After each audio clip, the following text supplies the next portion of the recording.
What's going on, everybody? Thank you guys again for joining me. My name is Antoine Washington. This is Studio 5 and High Five Photo. And what's in your studio today? We're going to be talking about something really quick and easy, and that is we're going to be changing basically this into a what we call a black and white feature. So as I'm going through this, I'll be turning my camera on and off. If you guys like these videos, please do keep subscribing and watching the channel. I would love to go ahead and make sure I'll put out some good content. So I'm going to give you a few ways to look at black and white and how to utilize black and white a little bit better. But first, let's talk about the image. Looking at the image in itself,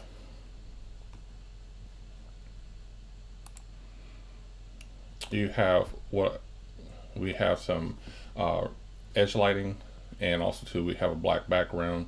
The skin is out of basically a gradient shadow, so there's still some separation there, but those are the things and the key things that you're looking at to basically try to find a way to keep the skin looking like skin, keep the hair looking like hair, keep the background looking dense, and the edge part of the lighting as well. One thing you don't want to do or have to do is make the image look unrealistic. Now, this is not about the final product. This is just the start of it. So let's get into it.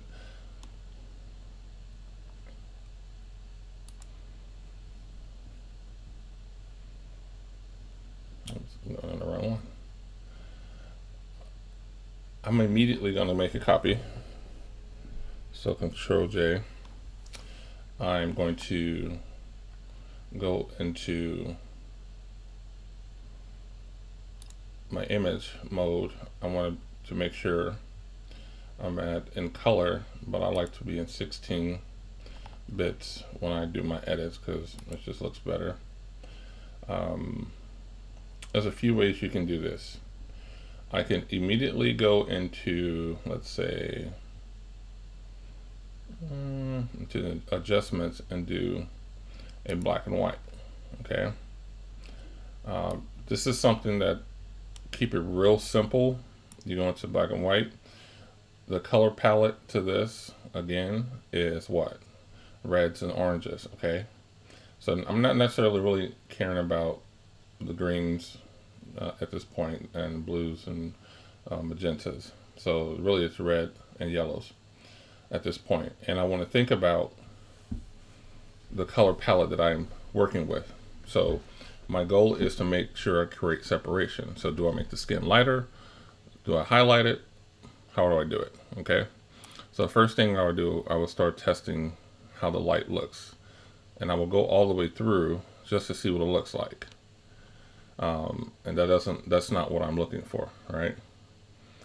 And I will go down further, like, okay, that's a little bit more what I'm looking for, because I want the edge of the lighting to shine out. So now I'm going to look at the yellows, and the yellows can start populating a little bit more of the skin back that I want to see. All right, and that's it. And now right now I got a great black and white image, but of course it's not what I want all the way. So now I'm going to start looking at things. Now you can do this several different ways, but for me, for for what I like to do, I'm going to just do something simple. Okay, I always do a 3-point S curve, because you get high, low, and mid tones, and that's what I want to work with. Okay, and I drastically want to create the separation real easily without disturbing too much of the, because I got to think about what's around the hair as well. So I'll take this on and off. So that's before, and this is after. You see how there's a little bit more definition. It looks a lot better. So I'm gonna go ahead and open this up for you as well so you can see it. So that's pretty cool. That's getting closer to what I want. I still think the background is a little bit too dark. So I can easily take this whole layer, Control J, save me some time, and I'll invert it, and there'll be Control I, and I'll use the same makeup for where I want to have, darker shadows. And I really only want it on the outside. So I'll just at this point, take my paintbrush and make sure it's on the white, and I will paint back the amount that I want.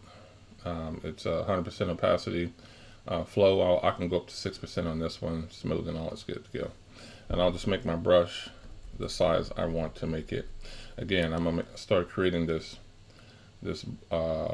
really hard, oh my gosh, this really hard edge of shadow, because that's where the light came in from both of the lights, being situated on there. And then I'm going to drop this all the way down to 1, and I'm just going to come in closer to the edge of where the hair and everything is at, because this is how you kind of should do it. Get back. That way you don't take away from what you're actually trying to accomplish, which is show the blacks and the whites together. And you want that, you still want a little bit of separation from the background, but just not so much that it'll disturb, like you see right here where the highlights of the hair. We're gonna bring that back out, because I'm gonna show you quick tricks about that as well. So the other parts to this, the reason why I'm gonna save this as well, you can easily take the opacity up and down. So I'm always doing it heavy, and then I'll take it down a little bit. So now I'm happy with that. And that's just on my second one, the copy of this one. So it's just creating what I wanted for me to paint around. So now I'm going to look at burning and dodging. So I have both of my burn and dodge tools already set, ready to go. This is dodge.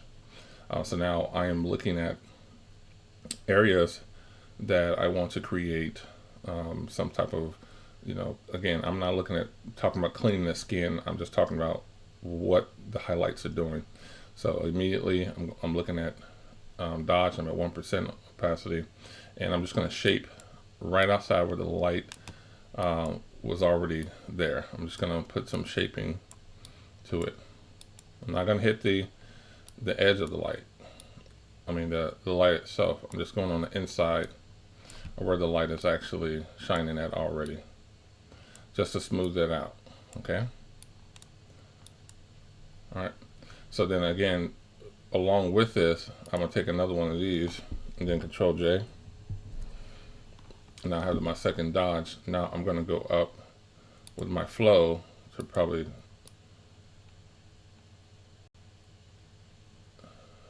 let's go 4%. Now I'm going to hit these little pockets of highlights right on the outside.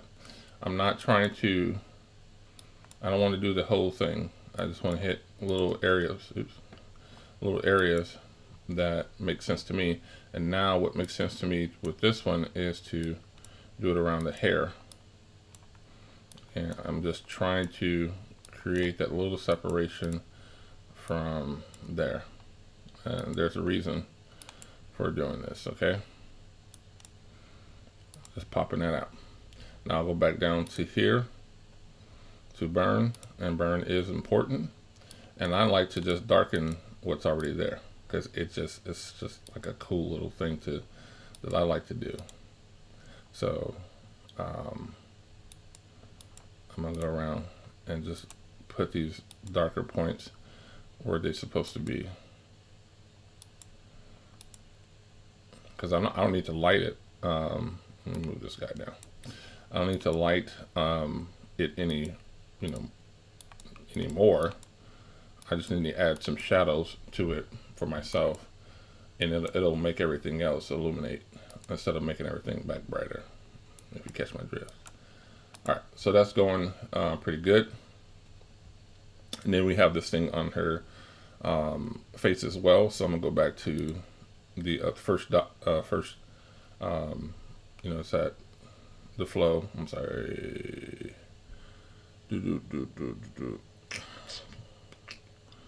Let's dodge it. Which one's this one? That's 4.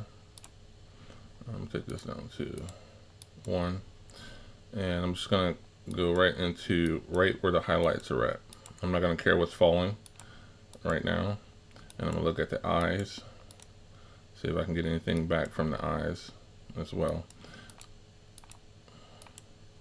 And it's just a small manipulations of light, nothing too crazy. And I'm gonna hit that necklace up. I'm gonna make sure that really gets a lot of attention as well. And of course, I'm always messing with the lips a little bit. Come back to here, and then just keep the light where it's supposed to be. I do like playing around with any type of jewelry, just because it just gives out an illusion. So from there, just any other little spots that you feel like it's necessary. So I got pretty much what I wanted to have done on here. I see a little darker spot here I can lighten up, but yeah, for other than that, I got what I like from right now. Again, we'll group all these things together so you can see the first black and white. Again, this is you select them all and then Control G. So I'll turn all this off. Okay, that's the first, that's before, and this is after. So let's go ahead and open this up just a little bit so you can see a little bit more.